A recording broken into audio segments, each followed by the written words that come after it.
Comment sait-on que quelqu'un se pare des plumes de Pan? C'est la fameuse fable de La Fontaine, le jet paré des plumes de Pan.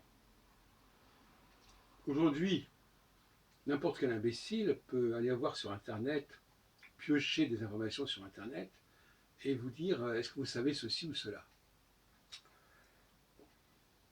Alors, premièrement, avant de commencer à poser des questions, il faut déjà montrer qu'on connaît le sujet, qu'on le connaît vraiment et que les questions qu'on pose, ce n'est pas des questions sur des points qu'on vient d'apprendre quelques minutes plus tôt. Donc c'est une façon de se prémunir contre les impostures, contre les personnes qui s'approprient des connaissances qui ne correspondent pas à leur niveau. Il suffit de les interroger sur des sujets connexes pour voir qu'en réalité, elles ne connaissent rien que les tout petits créneaux qu'elles ont appris au dernier moment à la sauvette. Le rôle justement des soutenants de thèse, c'est souvent de vérifier, par des questions posées pendant 1 heure notamment, c'est le cas des Pays-Bas où il y a une soutenance qui se fait en 1 heure, alors au bout d'1 heure, pendant 1 heure le candidat est criblé de questions, et puis au bout d'1 heure il est sauvé. Donc voilà, c'est un premier point que je voulais mettre en avant. D'autre part, parmi les gens que je fréquente dans le cadre du Café Philo McDo, nous avons une personne notamment qui est très agressive et qui justement pose des questions de culture générale, mais sans elle-même avoir de culture.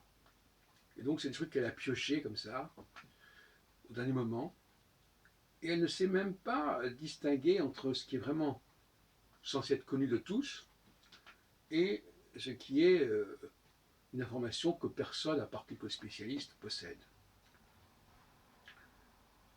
Elle est tellement ignorante qu'elle ne sait pas la différence entre ce qui est très connu et ce qui n'est pas connu du tout. Et par conséquent, toute information pour cette personne est aussi importante, qu'elle soit tout à fait secondaire ou qu'elle soit tout à fait centrale. Alors, je terminerai par un questionnement que je soumets à votre jugeote, à savoir qui est-ce qui essaie de rabaisser les autres en réalité? Est-ce que ce sont les gens d'en haut ou est-ce que ce sont les gens d'en bas? Et vous, si vous me connaissez, vous savez très bien quelle est la réponse. Ce sont les gens d'en bas. Les gens essaient de ramener les autres à leur niveau, à eux. Donc comme ils ne connaissent rien, comme ils sont nuls, ils veulent prouver, en posant des questions complètement débiles, de connaissances très très pointues, que les autres aussi sont nuls. Ça les rassure.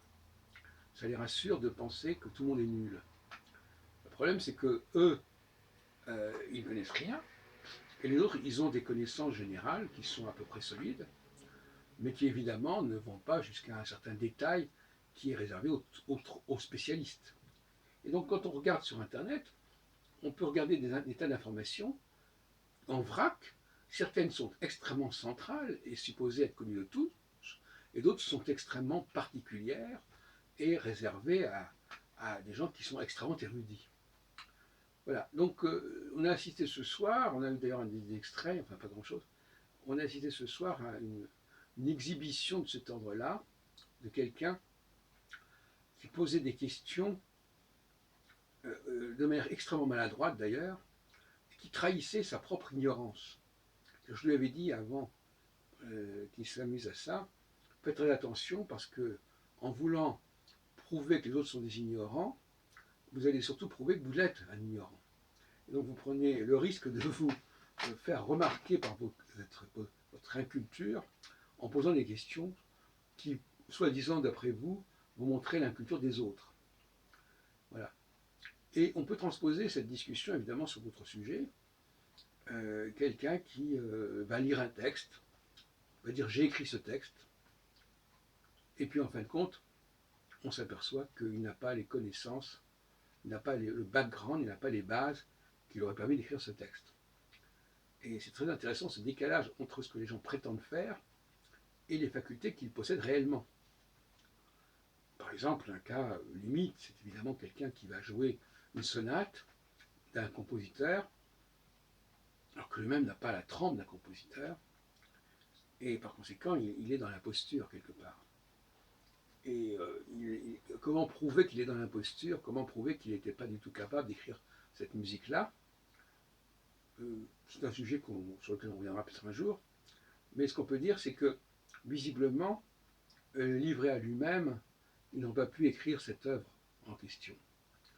Il n'a pas, il peut faire semblant, en suivant la partition, d'avoir un certain sens de la musique, un certain sens du rythme musical, de la couleur musicale, mais en réalité, livré à lui-même, ce ne serait pas du tout intéressant ce qu'il proposerait. Donc finalement, chaque fois que quelqu'un prétend vous juger ou faire la leçon sur un certain sujet, ben, il faut s'assurer que cette personne ait vraiment le bagage voulu et nécessaire.